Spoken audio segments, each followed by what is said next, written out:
አንድ ሰው የኪነ ጥበብ በተለይም የሙዚቃ ስራውን በተመለከተ በፈጠረው ስራ ራሱ ባመረተውና ግለሰቡ ባመነጨው የፈጠራ ውጤት ያለ እርሱ ፍቃድ ማንም መጠቀምም ሆነ ማሰራጨት እንደማይችል ህጋዊ ዋስትና ተሰጥቶታል። ይሁን እንጂ የሌሎችን ስራ ያለ ፍቃድ መጠቀምና የባለቤትነት መብት ተጋፍቶ ማሰራጨት ለፈጠራ ባለሙያዎች ትልቅ ፈተና ሆኖ ቀጥሏል።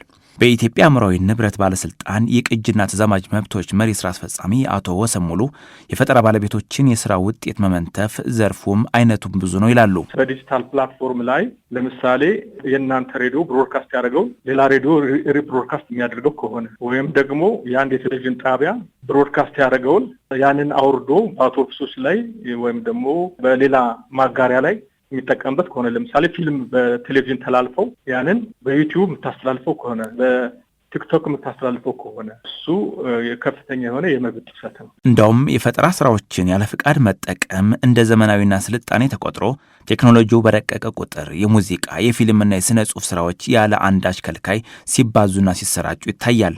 አብዛኛው መንታፊዎቹ ራሳቸውን መደበቃቸው የፈጠራ ባለቤቶች ተከታትሎ ያለ መጠየቅና የቴክኖሎጂው በፍጥነት መለወጥ ሌላውም ተደማምሮ ችግሩን እንዳባባሰው አቶ ወሰን ሙሉ ይናገራሉ። ጥሰት ፈጻሚዎች ማንነታቸውን የሚደብቁበት ሁኔታ አለ። እነሱን ትሬስ ወይም ደግሞ ተከታትሎ የማድረግ ሁኔታም ህግ አስፈጻሚዎችም ካላቸው እውቀት ጋር ችግሩን ለመፍታት ችግሮች ያሉበት ከመሆኑ ጋር ተያይዞ ከዚሁም በላይ ደግሞ በቅጂ መብት ህግ ዙሪያ ግንዛቤ እጥረት መኖሩና ቴክኖሎጂም ፈጣን መሆኑ አሁን የመለዋወጡ ሁኔታ እነዚህ ነገሮች የቅጂ መብትን ጥሰት ወይም ደግሞ የመብት ግፍሳ ከፍተኛ አድርጓቸዋል። በዚህ ሂደት ውስጥ ትልቁን ኪሳራ የሚያስተናግዱት ደግሞ የጥበብ ባለሙያዎቹ ናቸው።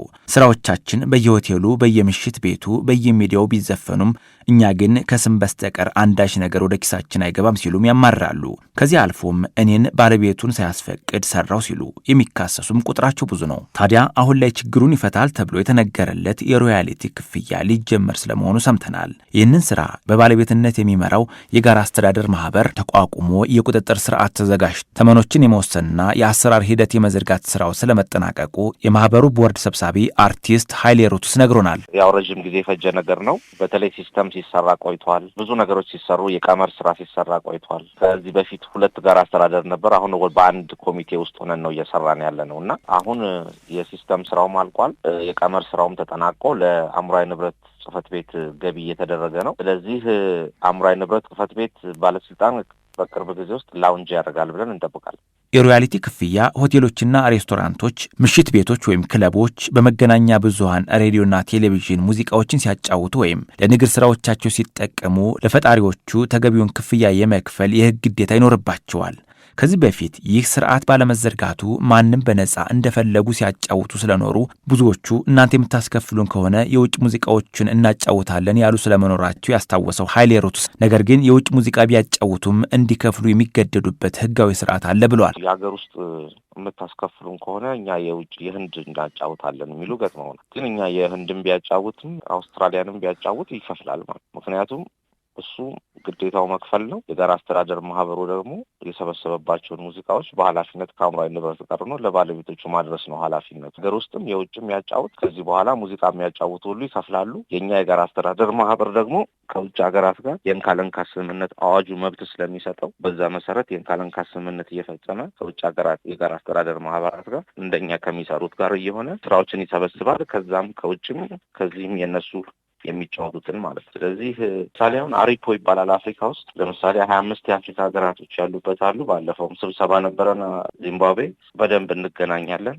ከሩዋንዳ፣ ከኡጋንዳ፣ ከኬንያ፣ ከጋና የጋራ አስተዳደር ማህበራቶች ጋር እንገናኛለን። አንድ ላይ ሀብም አለ ኢንፎርሜሽን የምንለዋወጥበት። ይህ አሰራር የዜማና የግጥም ደራሲውን አንዴ ገዝቶ እንደፈለጉ ለሁል ጊዜ ባለቤት መሆንን የሚከለክልና ሁሉም እንደየስራው የሚገባውን እንዲያገኝ የሚፈቅድ አሰራር ነው የሚለው የማህበሩ ቦርድ ሰብሳቢ ኃይሌ ሩትስ፣ የሌላውን ሰው ሙዚቃ እንደገና ለመስራት የፈለገ ሰው ዜማ ደራሲውን፣ ግጥም ደራሲውንና አቀናባሪውን ማስፈቀድ እንደሚኖርበት ነግሮናል። የቅጂና የተዛማጅ መብት ኮፒ ኤንድ ኔበሪንግ ራይት ነው የሚባለው። የቅጂ መብት ማለት ገጣሚ፣ ዜማ ደራሲ፣ አቀናባሪ ይሄ የፈጠራ ስራውን የሰሩት ማለት ነው። የተዛማጅ ማለት ደግሞ ድምጻዊና ያን ስራ አሰባስቦ እነዛን እንዲሰራ ያደረገ ሳውንድ ሬኮርዲንግ ፕሮዲዩሰር ማለት ነው። ስለዚህ አንድ ሰው ሙዚቃ ለመስራት ሲያስፈልግ በመጀመሪያ ገጣሚና ዜማ ደራሲዎቹ መፍቀድ መቻል አለባቸው፣ የቅጂ መብት ባለቤቶች ማለት ነው፣ አቀናባሪ።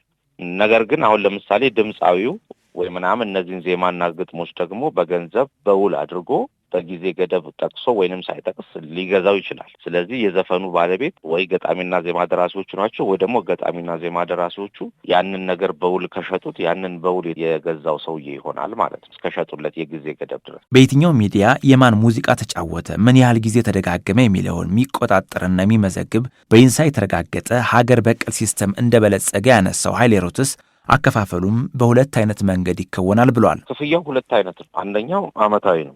አመቱን ሙሉ ለሚጫወቱ በቃ በነጻነት ያለምንም ክልከላ መጫወት እንደሚያስችል ፈቃድ ነው የምንሰጠው፣ ብላንኬት ላይሰንስ የሚባለው አመታዊ ማለት ነው። ሌላኛው ቴምፖራሪዎቹ ማለት በየበዓል ላይ የሚጫወቱ ሙዚቃዎች አሉ፣ አመቱ ሙሉ የማይጫወቱ ሙዚቃዎች።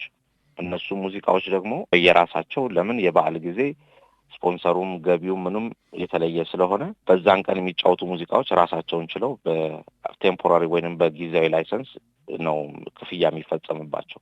ኦፍኮርስ ዓለም ላይ ሮያሊቲ ላይ ፕራይም ታይማቸው ላይ ከፍ ያደርጋሉ ዋጋ ምናምን። እኛ ግን አንድ ወጥ የሆነ አመታዊና ቴምፖራሪ ብለን ያመጣ ነውና በተቻለ መጠን ለአስተዳደርም ለስራም እንዲቀል አድርገን ነው ያዘጋጀው። በ1954 እና 55 እንደተመሰረተ የሚነገርለት የጋራ አስተዳደር ማህበሩ በርካታ አባላቶች እንዳሉት ይነሳል። አሁንም ማንም ሰው ሙዚቃውን አስመዝግቦ አባል መሆን እንደሚቻል ተጠቅሷል። አንድ ሙዚቃ ባለቤቱ በህይወት እስካለ ተጠቅሞ ባለቤቱ በሞት ከተለየ ደግሞ ወራሹ ለ50 ዓመት እንዲጠቀምበት ህጋዊ መብት ተሰጥቶታል።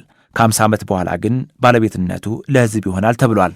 ክፍያው የሚጀምረው በሚዲያዎች እንደሆነ የተጠቀሰ ሲሆን ይሁን እንጂ ሚዲያዎች ከፋይ ብቻ ሳይሆን የሮያሊቲ ተከፋይ የሚሆኑበት መንገድ እንደተመቻቸም ሰምተናል።